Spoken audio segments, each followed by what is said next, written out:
Whitewashing is a term that describes the unfair casting process in film whereby white actors are cast in traditionally non-white roles. The movie industry has been whitewashing for years and it needs to stop. From Scarlet Johansson's role as the Major in Ghost in the Shell, to Tilda Swinton portraying the Ancient One in Doctor Strange, Johnny Depp in The Lone Ranger, Elizabeth Taylor as Cleopatra, and Mickey Rooney as I.Y. Yunioshi in Breakfast at Tiffany's. Hollywood's history of whitewashing is embarrassing. What's wrong with casting Asian people in Asian roles? I'll tell you what, money.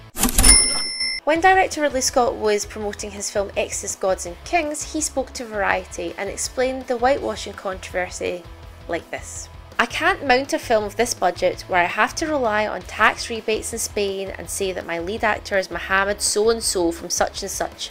I'm just not going to get financed, so the question doesn't even come up. I love you, Ridley, but this attitude doesn't help.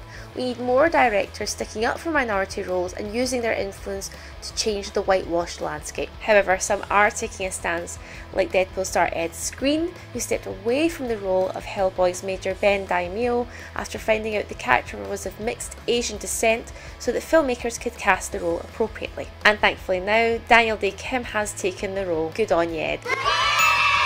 I understand that money has a big part to play when it comes to who we see on screen, but movies should reflect the diverse culture we live in today. If a character is traditionally Asian, cast an Asian person. Simple. I hope that going forward the landscape's actually changing and that studios have the morals and the balls to start casting appropriately, and the actors and directors help us take a stand against whitewashing.